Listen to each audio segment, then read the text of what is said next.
welcome to Kreeda Talks, guys. Today we have Eelco Schattorie with us. Welcome to the show, Eelco. Thank you. I'm happy to be. I did a lot of shows and interviews in this time of the year with the Corona. So yeah, I'm happy to be with you. You send me some interesting questions, and that's for me always important. It has a contribution. It's not just to see my face on myself on a meeting. It's also about contributing, and in this time of year, there's not much else to do. So happy to be here. Thank you. No, I'm looking forward to having the chat about those questions. Thank you so much for coming in. Thanks.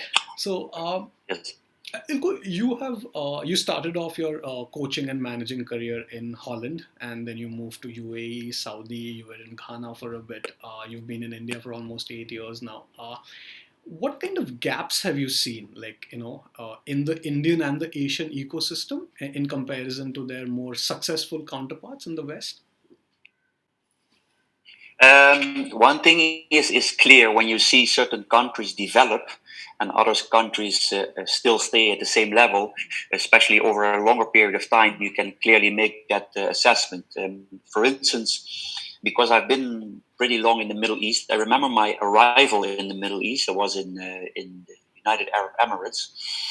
At that time, they already had some foreign coaches in the youth development from any club. So there were not too many, but you saw already they started implementing experts from outside within their ecosystem.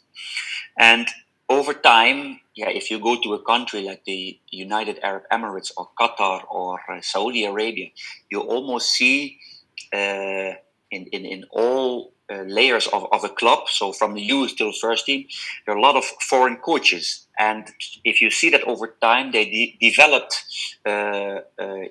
much more than when you compare that, for instance, to India. Part of that has, of course, to do with money, because in the end, you need to invest money, bring coaches. But the interesting part is that if you look at those countries like Qatar, I don't know, they have, 1 million, 2 million people? No, not even, I think. So the quantity is very small. So you have less quality to choose from, but still they are ahead of India. Part, of course, is also culture, football culture. But over a long period of time, I do think that India developed on the level of football. There are a lot of examples where I can see the difference between an Indian player when I arrived and an Indian player now. But the infrastructure, the total structure to really develop the football is still behind. And that there needs to be certain things have to be done in order to catch up with even those smaller countries. True, and I think Qatar has actually been discussed as a successful case study in the Indian circles a lot. I mean, the steps that they have taken in introducing foreign coaches and players into the league as well. So your first stint in India was, I think, in 2012 with Prayag United, and you've been here for almost 8 years, so better part of an entire decade. Have you seen things change? So you said that you've seen some players getting better. But when it comes to the system and the governance, have you seen certain changes happening in the Indian ecosystem over the last 8-10 years? I do think that the intense love or the intense how would you what word could you choose for that, but the culture everything starts in life, whatever anything that has to become big starts with the culture. So football culture, country culture. If you ask anyone in the world about the Indian culture, they will name a few things: yoga, how many languages you have. So these things will always come up. It's the same with football. Football has a culture. And that's the only way to grow something. And if you don't start to implement certain elements in order to change certain culture, you will always stay on a certain level. And I do think in India there is improvement. I do think there is a change from when I came. But I also see maybe the best thing there was one player when I arrived in India, Deepak Mandal was his name. Deepak Mandal, yes. Yes. And there are a few others where I clearly think he had he's a defender. He was a very good center back. I hardly see any Indian center backs at the moment who reach that level. And also the mentality, the mental strength. I see, that on that level, I see things going backwards. But what I do see a positive development in India is creativity. I remember back in the day, what's his name again? He comes from Goa. He was playing at Kevin Lobo. He was for me. He was for me one of the rare Indian players where I could see real creativity. But now I see more creativity. I see more creative players. Either you look at Goa, what's his name, Brandon Fernandez, Sahal at Karla. I'm always bad at names. You always have to apologize me. But on that level, I see a lot of more development. So there is progress, and there's also parts where I say, okay, for instance, why are there less good defenders? And I also talk about mental strength, mental ability, because if you develop something where you organize things in a better way, people also become a little bit more lazy. So I remember when I arrived in India that first year, there were players who got up 3 or 4 o'clock in the morning, came to the train to train, and if you do that over time, it developed mental strength. I don't think that is the case anymore. So everything is related. So I see and development, and I see also things I said, okay, especially on the mental level, there it could be a bit better. As a total, there is progress, but still in the end, the decisive factor is the infrastructure, the structure of the league. So only playing 18 games and I'm talking about the ISL or even for the I-League, only playing 18 games in one season is not enough to catch up with other countries. True. I think a longer running league will obviously serve the country better. You hit the nail on the head when you spoke about culture, right? And what do you think comes first, right? So we've had a culture of playing cricket in this country, and I mean, every kid in any street will have a cricket bat. He knows what the right technique is, and pretty much if you look at the global cricketing stage, India has its own style of playing cricket. But when it comes to football, we've still not developed our own style. You know, we're still aping other people's styles. So right now, Igor Stimash has been playing a different style of football, but it can't be said like it's just purely Indian, right? So like you can say Spain has a pure style of playing football. Barcelona, Spain has a tiki-taka style of playing football. Brazil has the Ginga style of playing football, but India doesn't. So what comes first? Is it like we are waiting for some certain amount of success to hit India, where say the Indian national team creates specific amount of players? So say you spoke about Gavin Lobo. So can kids then look up to them and develop their own style of football? How can India develop its own style? Any success that you have with on an individual level or team level, doesn't matter or not in life, any success can speed up a process. It can create momentum, and people will see those people as heroes and start identifying with them, and that will help. But in the end, the structure, the long-term thinking, having a structure in place will decide if it will be sustainable and that you actually really grow as a culture. In this case, we're talking about the football culture. You just have to be honest that look at America, who has a culture of baseball, basketball, etc. Football is slowly getting more famous in America, but it's still not where it should be. And a big part of that was the success that the American national team had in a period of time of 15 years, I think. And now the last World Cup, they were not doing that well.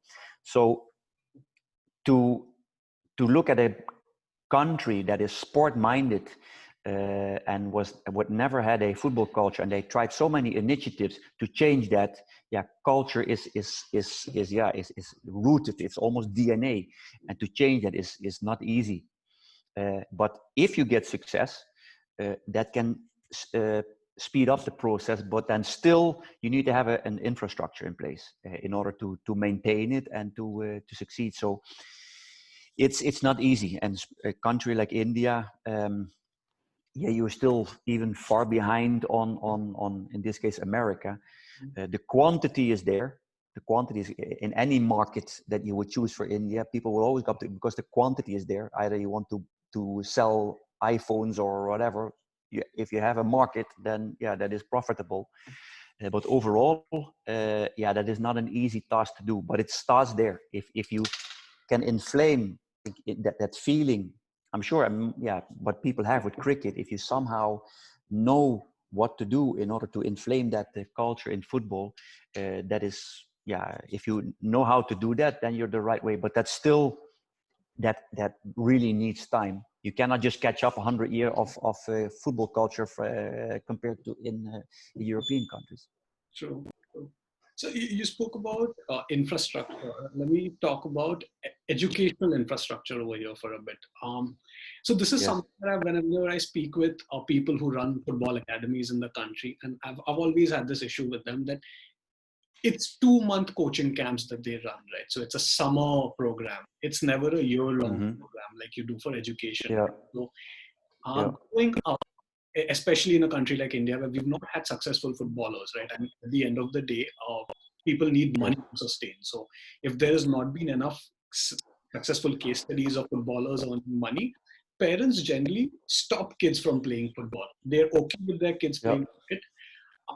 And we've never really had a curriculum per se when you look at football training. So every club has its own curriculum, right? So you have a FC Barcelona academy that has its own curriculum. PSG will have its own curriculum. Very recently, I think, and this was when you were with Kerala, AC Milan came into Kerala. So they started their own academy out there. So there'll be a new Italian style of football over there. So everybody is doing their own thing. So do you think there is, like, is it important to have one single curriculum that every kid in the country can learn from? Now, first of all, a curriculum, football is football. And I only think you either play it progressive or reactive. If you talk about high level, and the easiest way to look at it is Guardiola likes to play attacking, and Mourinho basically is always more of the defensive part, reactive way. So to have a curriculum is good, but you're talking about those academies who are in India. If you have a football academy where you have to pay money to get into the academy, that means the academy is only there for one reason, to make money. While I believe football curriculum should be there to educate football, to learn how to play football. That should be the main driver. If you need to sustain a football academy because there is no budget or whatever, and you have to let people pay, okay. But what you will get then is you hardly will get competition and as in recruitment. So that means I will give an extreme example. Let's say one kid is overweight. I call them McDonald's kids. But the parent thinks he needs to lose some weight. Let's put him in this school. And you have one really talented boy from the street, has just enough money to participate. If those two play against each other, they both will not benefit. So the essence of growing, there needs to be competition. So the structure of competing with people that are maybe a little bit better than you or a little bit less. That's how you grow, and that is only done if you create a structure of leagues. So having a football academy and having a certain curriculum, fine, great, but that is not the decisive factor in order to grow, because I will give you an example. You just mentioned Spain. Football is the tiki-taka, but where does it come from? And not because I'm from Holland. Spain till Guardiola became coach of Barcelona, the Spain national team. So this was in, what was it, 2008 or something? I'm not sure when he became coach of Barcelona. The national team of Spain before that never ever won anything. True. and was not famous for playing tiki-taka football. Guardiola actually Dream Team 1 was 1996. Johan Cruyff, who changed Barcelona, where Guardiola was playing with him, and then Guardiola in his coaching days, he even enhanced it, made it better. That's when Spain started to grow. So the point here is that curriculum or that tiki-taka basically comes from Holland, and not because I'm from Holland, but it's not important which curriculum that you implement in your academy. It's more important that you have a structure of competing, that there is a structure of leagues. And I go back again to what we said, playing 18 games in a year or a whole year through having games to play. And on top of that, having a proper curriculum, yeah, good. And whatever you implement is fine. But don't overthink things, because back in the, thinking back in the 1990s, something around that time in Holland, we were thinking about how can we keep people or players, keep developing creative players. And we came back with the idea is, because in those years before, how players develop is on the street. So when you play games 4 against 4, 5 against 5, so small-sided games where you have a lot of ball contacts, where you have to play on the street, where you have to be careful that you fall down on the street, so you develop more awareness. That element you should try to translate even into your training, and that's what we did in Holland. So that is without curriculum. Just let them play, and just set the circumstances of that you make a lot of ball contacts. So a small-sided game, 4 against 4, 5 against 5, that guarantees you that you have to do a lot. Then the intensity is high, so physically it will be developed. And 3, you will create more creativity. So that is basically a curriculum, but without rules, without specifically wanting to say you need to take care of this. So it's an interesting topic, and in the end, I do believe development only comes from competing, and to make that a even better development is some structure of, as you call it, a curriculum. So you spoke about two things, right? You spoke about the structure, which I feel is obviously missing. So it's not even just the highest division. So you have an I League and an ISL, which runs for maybe 3-4 months. If you look at leagues below that, where the production is happening of players, we don't really have anything at the university level that runs for longer. So I mean, a lot of attrition happens of players at the age of 14 or 15, which is again because there is no structured league. You spoke about competing with better players, right? Which in general also makes you improve as a footballer.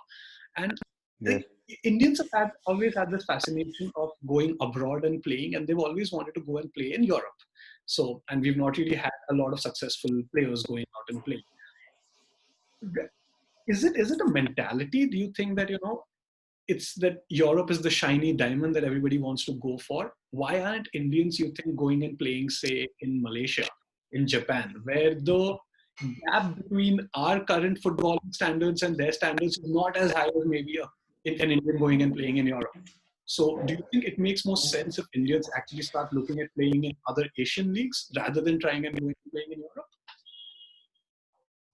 It's logic, unless as an Indian boy, let's say that you are 9, 10, 11, 12 years old, and you can enroll into a academy, a professional academy, not a football school where you pay money, an academy that you get recruited. You do, for instance, a test training, and they say, hey, this boy has talent. And you can go through the curriculum of that club, of that professional club.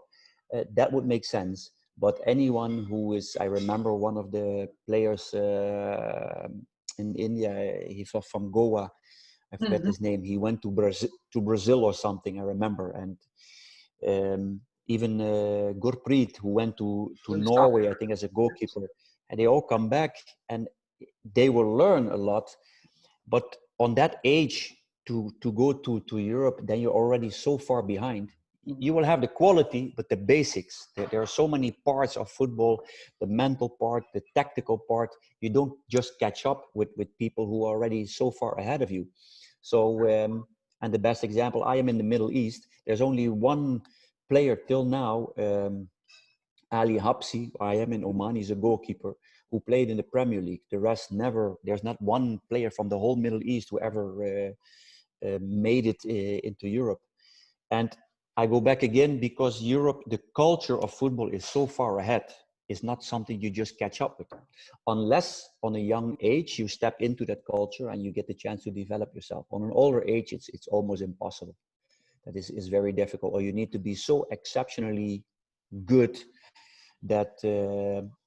But yeah, that's an exception, pure exception. So to go to leagues in Asia is way more better to do, because also if their infrastructure of playing more games during a year and their level is still not that much extending from India, that would be way more logic. Absolutely.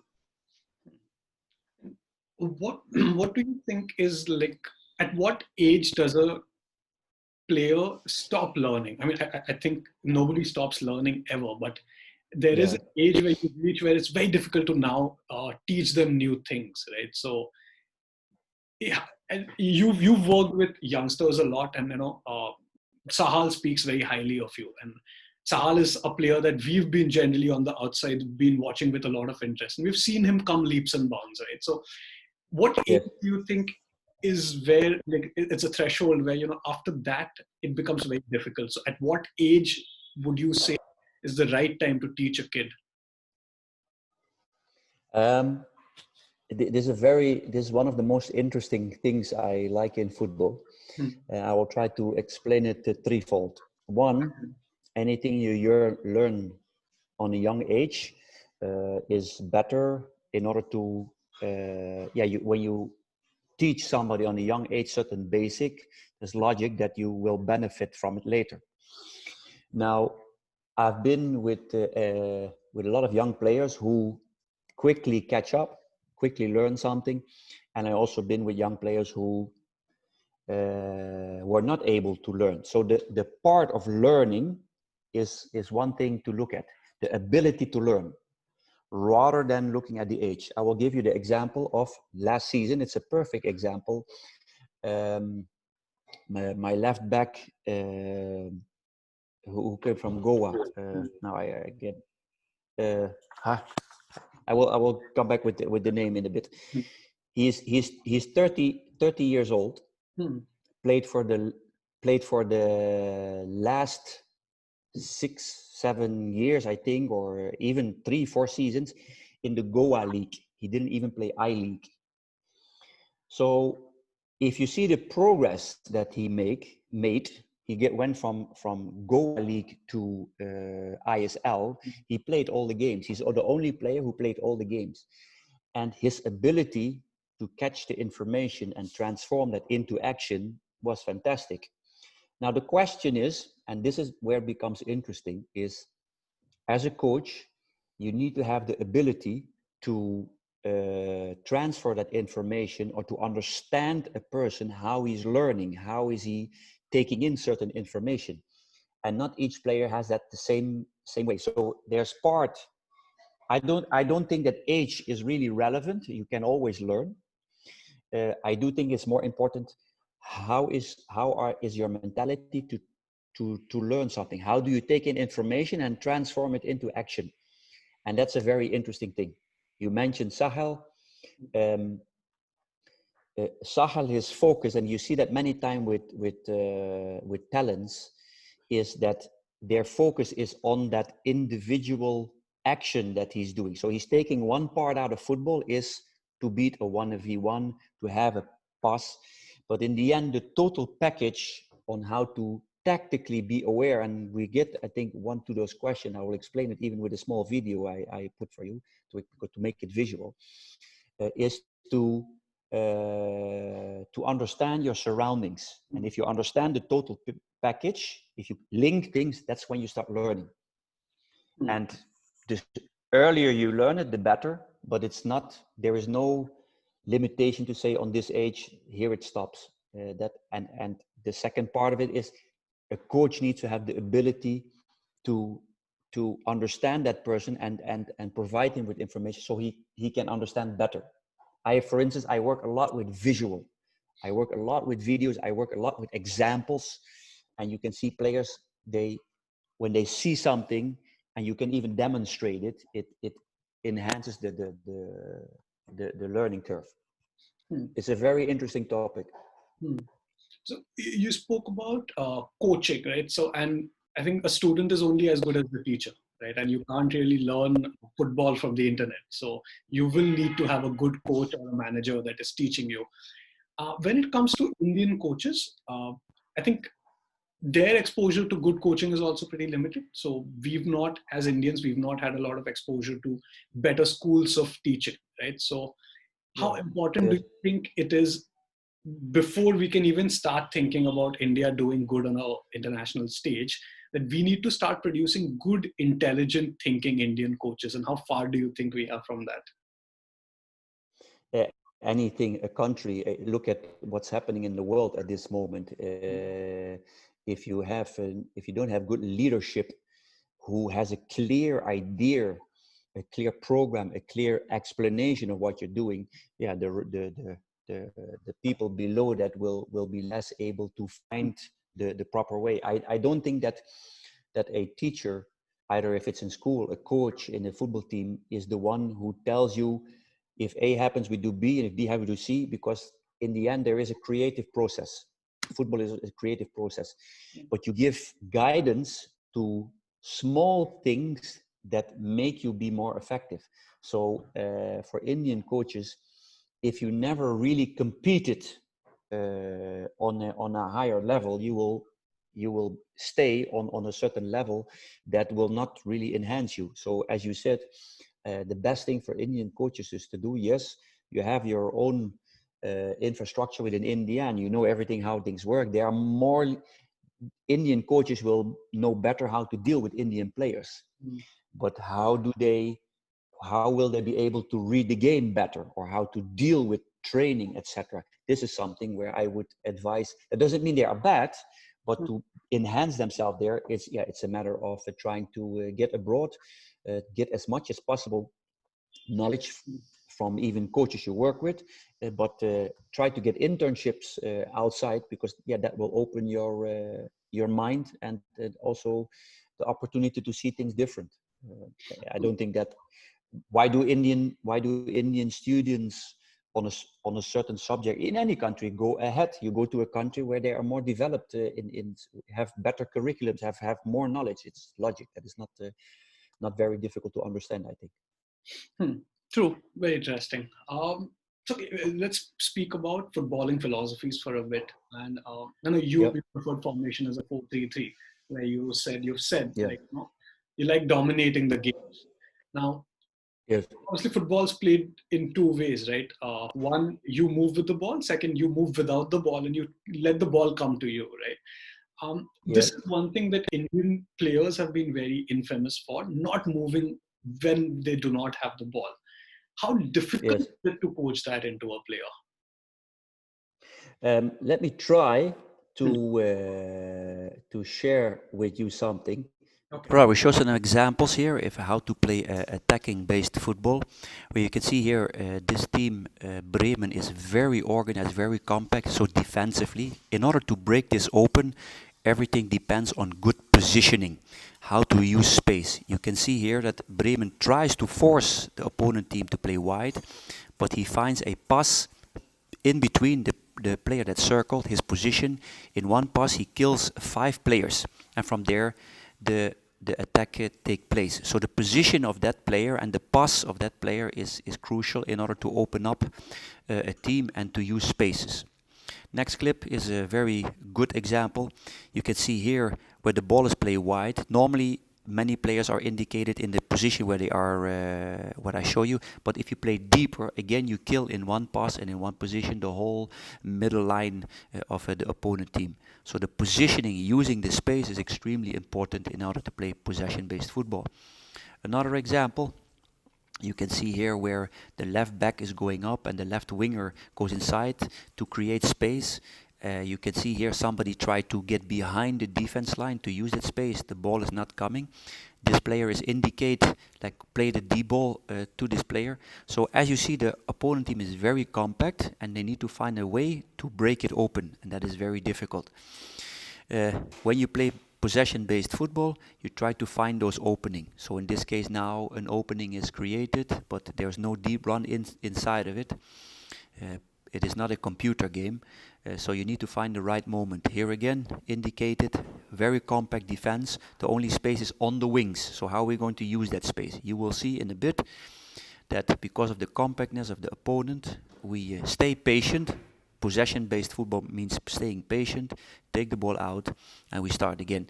This player is checking where there is an open space. If he's free, he gets the ball. Where do the ball end? We said because of the compactness, there's space on the side. We end up to the side, somebody's running into that space, we get a cross inside, and we have an attack. So of course everything depends now on the quality of the cross.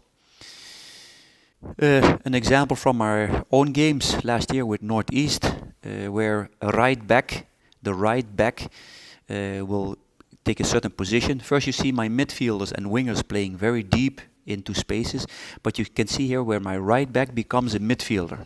Instead of playing on the wide side, he comes to the midfield, creating an extra midfielder. So how to use space is extremely important, and from there we got a bad cross, a bad attack, but it's how to use space. Last example, in this case Burgess gets a positioning as a midfielder in between. So in this case one pass kills the offensive line, and now same Burgess looks for Bart Ogbeche, and in one pass he kills 5 players. All about positioning. And where do we end? We end up on the side, and from there you get a cross and try to be attacking. But now, for instance, also the positioning in front of the goal. You see one going first post, second post, but one player decides to change his position, and that makes a problem for, in this case, for Bart Ogbeche. And these are examples that positioning in a team using space is extremely important. Football is, I always say football is the only team sport that you play individual. That sounds very strange. One player has the ball and 10 other players don't have the ball. So for that person who has the ball to find solution, it highly depends on those other 10 to move. Because football is played in a big space, the positioning of each player without the ball is essential to be successful. So, and I try to, as clearly as possible, to explain it. Defensively, if you're defending, if you don't have the ball at all, what do? You try to make the space as small as possible together in order to withhold the opponent. When you have the ball, you try to make the space as big as possible, and you try to find positions in between open spaces to enhance your play. That part, on how to do that, on how to understand as a football player, we spoke about Sahel. That is, for instance, one part where I say where he can make a lot of progress to be more effective in his game. And I work a lot on that part of training. So maybe a good way to explain it is try to visualize that you have a defender and the striker is standing in front of him. Now the defender, he sees the striker and he sees the ball. Now let's say that the striker stands beside the defender. Now the defender, when he looks to the striker, he doesn't see the ball. If he looks to the ball, he doesn't see the striker. So this part already enhances my chances to get the ball. So positioning, how to use space is extremely important. And how to do that, yeah, that depends on the coach. Many coaches, they just rely on the quality of a player and they will spend some time, but that is something I spend a lot of time on. And that's how you get also possession-based football. If you play simply, if you don't care about space, we just play a long ball forward and I have a strong guy there and hold the ball up and we see where we end. That is a philosophy, that's a way to go. but I still do believe. I believe in smartness. I believe in also entertaining the public. If you are able to use space in a proper way and also be effective, yeah, what is more beautiful than that? That has been proven. The best teams, the most beautiful teams, are the teams that play tiki-taki and score goals. But how to do that? Not many coaches, in my opinion, know how to do that or really give that an extra dimension. And especially when you start talking to players, how to position yourself or how to control a certain ball in a certain area, these small things make a huge difference. And that is also a very interesting thing. One of the things I really like about coaching, for instance. Brings me to my point where how important is it to be patient, and how patient does, say, now we're looking at a club or a national team, when a new coach comes in, is it not wrong to expect the coach to have done wonders within 3 months, right? So if you're going to bring in a new philosophy, how long do you think people need to wait? How patient do you have to be? I will give you I think the best possible example is Mourinho. Everyone at a certain point said, "Oh, Mourinho, he's the best coach in the world. He brings results." There was a period of time where he, with his playing, I think it's defensive, but it's fine. Respect that. He got results, but the last, 5, 6 years, he's not getting results anymore. True. He's not winning cups. True. It's the same coach, same philosophy. The point here is that there is no formula. There is no formula in football that guarantees you success. There is not 1 + 1 + 1 + 1 is 4 of 3. How many did it? And you reproduce that formula with the next club. There isn't. So the people who run a club, they need to first have a clear idea what is football. What is it? It's not a business model. It's not something that we want to produce refrigerators. We put this and this together, and we have a refrigerator, and you have almost guarantee you how to call it, make profit on the amount of refrigerators they make. That's not football. That understanding needs to be there. 1, 2. Yes, I do think that a coach needs to bring results. He needs to be responsible for the results, but then also the process, and mostly the key process, is recruitment. The process of recruiting between the club and the coach should be something that you do together, where you together are convinced these bunch of players give us the most chance of success. Now, if one side, the club recruits the players and the coach comes in, still the coach can do a good job. But if things going sideways, we're not start blaming the coach, because a coach start. Oh wait, I didn't choose those players. Now, if the coach choose the players and there is no success, what will start happening? The coach start finding excuses. So it has to be done together.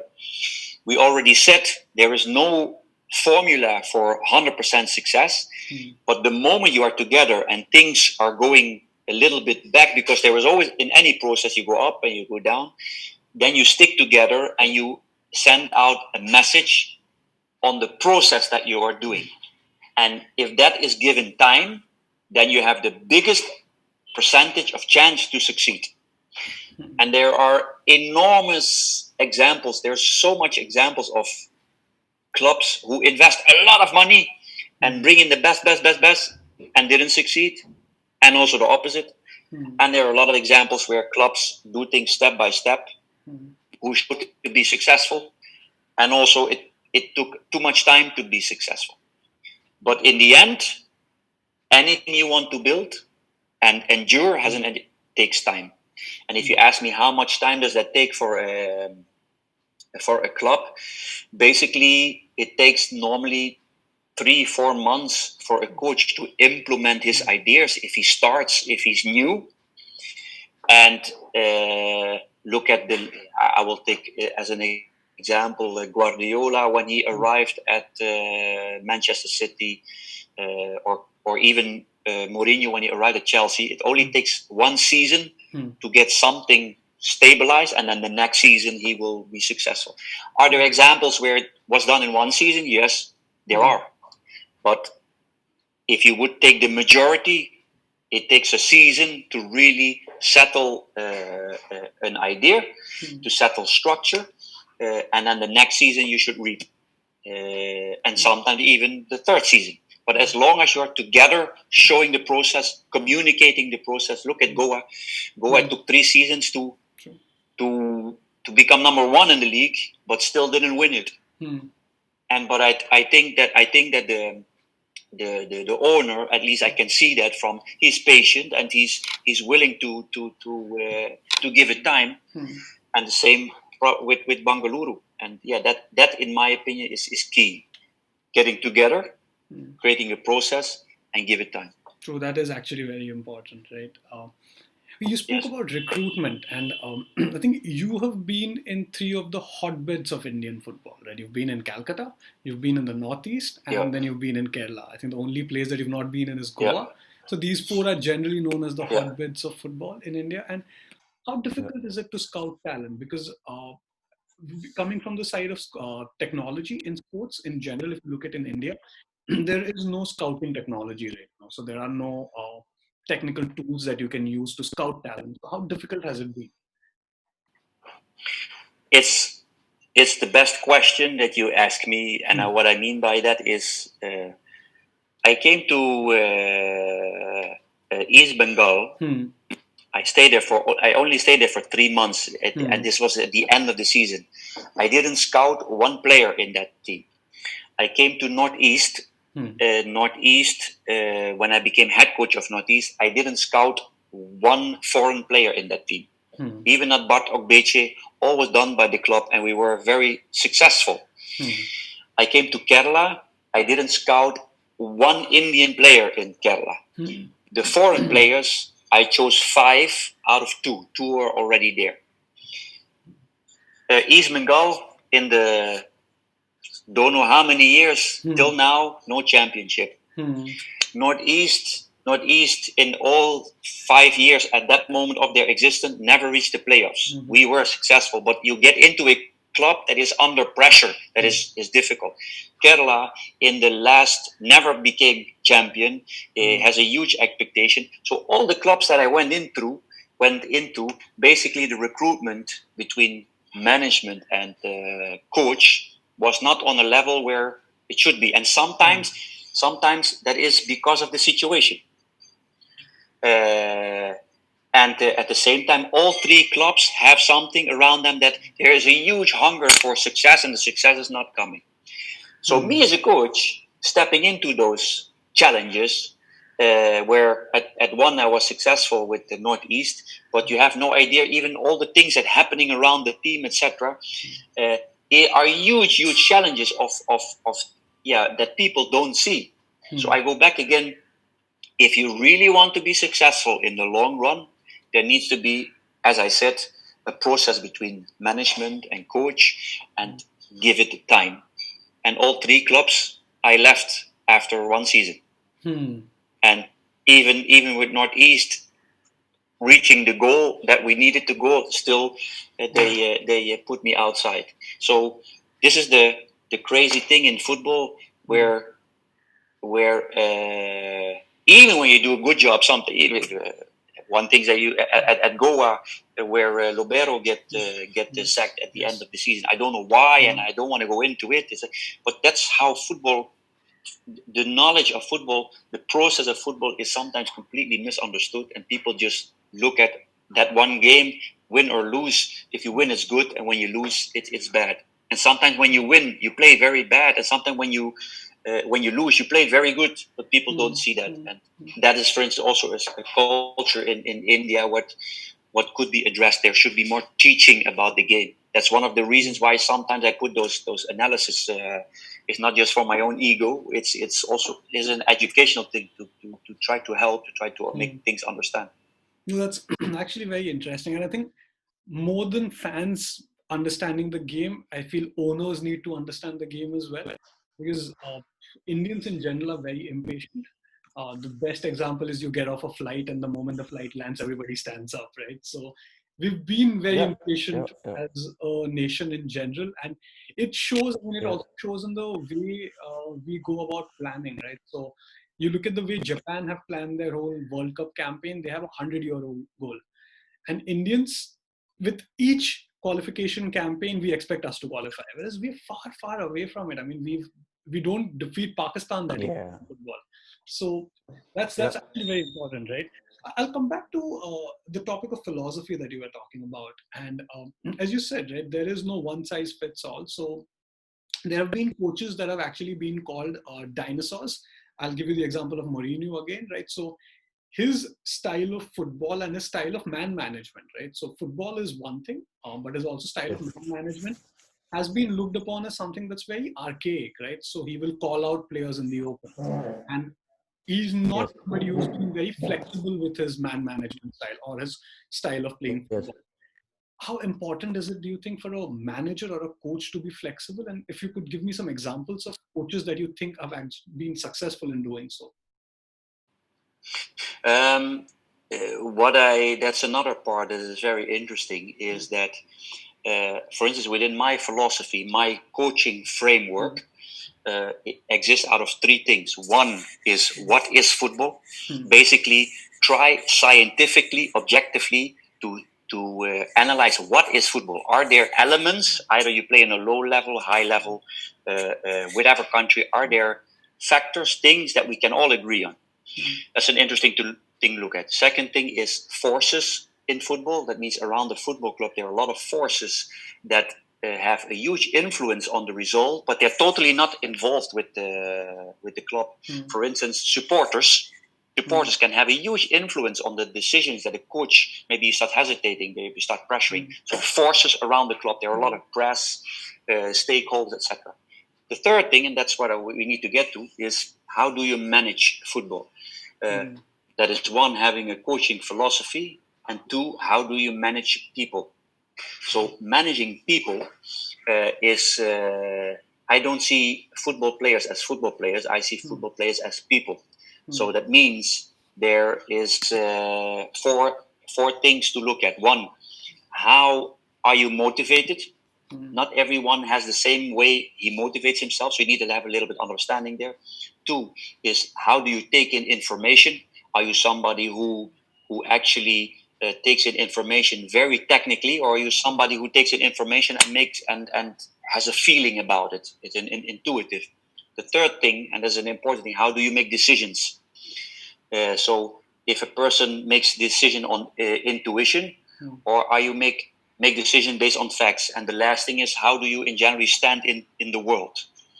Are you someone who likes everything to be organized, or are you someone who likes things a little bit more open and we see how things going along the way? These four parts are with all people different. So as a coach, if I only bring in, if I communicate my information, the things that I want, and I only stick to my principles or the way I explain things or the way I think, you will never get success. So how to manage people is a very important thing to be successful. I think you have more chance as a coach to have success if you have, let's say we make it theoretical. We have two teams with the same qualities, and you have one coach who is highly man managed, who is really good in man managing, but tactically not that great.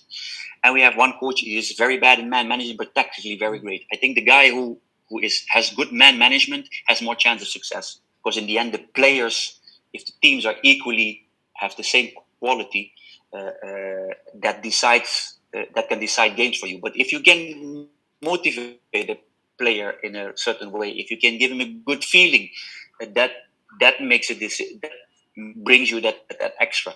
So managing people is extremely important. Does that answer your question or Yes, no? it does. Yes, it does. Yes, it does. All right. Okay, I'm going to dive into your knowledge of Indian football for a bit now. So you've been here for almost 8 years now, better part of a decade. What do you think is a realistic goal for Indian football going forward internationally? And if you were at the helm of Indian football, what changes would you make? Yes. Um, Let me start with the last one. Hmm. First of all, I don't think that the infrastructure of Indian football is there to be that successful on the international level. It's a simple equation, and I go back again to playing only 18 games. So that's the first thing to enhance, to give a bigger league. Uh, Either you have a good coach, a bad coach, doesn't matter.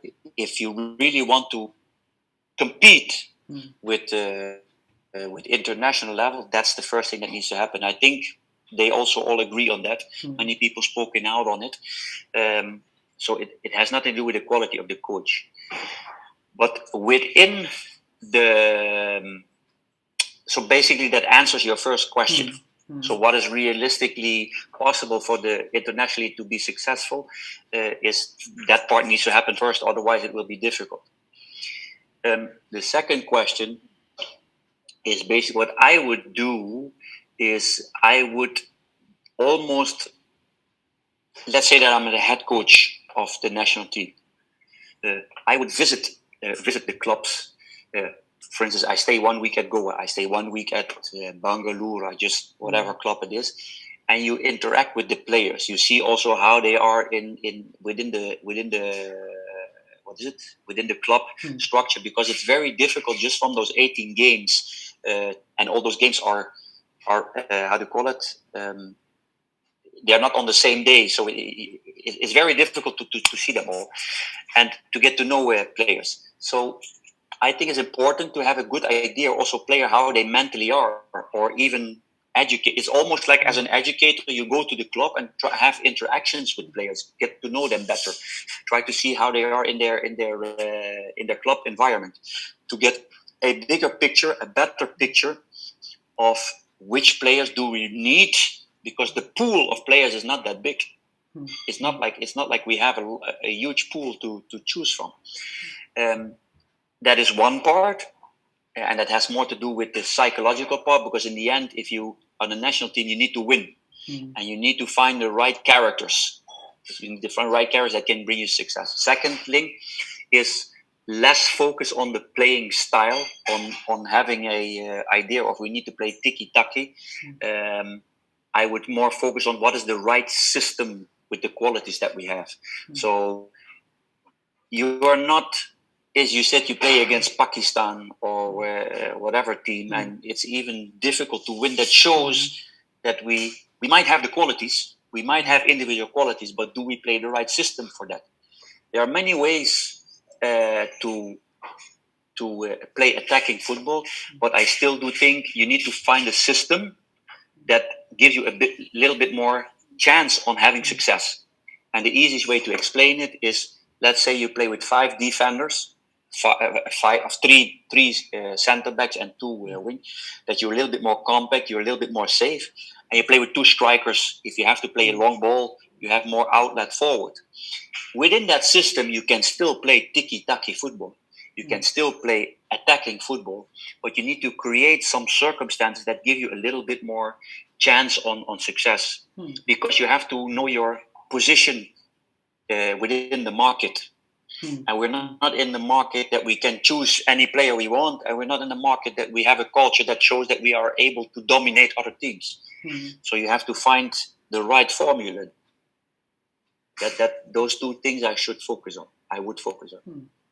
Thanks. I mean, that was really interesting chatting with you about these things. I'm going to end this chat with a simple question. And this is something I know that your fans have been asking for a lot. So I've read a lot of YouTube comments, comments on YouTube, comments on Twitter and Instagram about this. So something for your fans.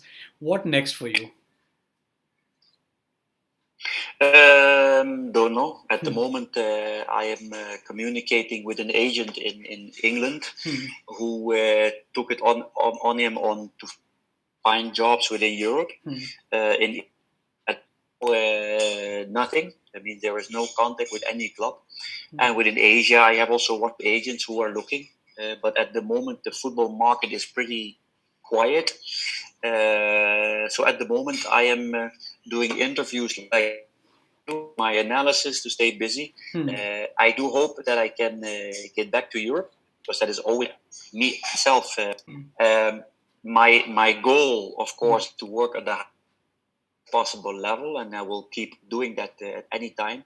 At the same time, I'm always thankful and grateful if I have a job where I can express my knowledge in football, and if that's on this level or that level, happy with the moment I'm on the field. The ambition always is there. So at the moment, still nothing concrete. We keep looking into things, and hopefully within this month, football starts again a bit. Hopefully something will happen. I hope the same for you. I hope the same for you, Eelco. Thank you so much for coming on the Thank show. you very It was much. a very interesting chat, Eelco. Thank you so much. All right. Thank you. Yeah. All right. Thanks.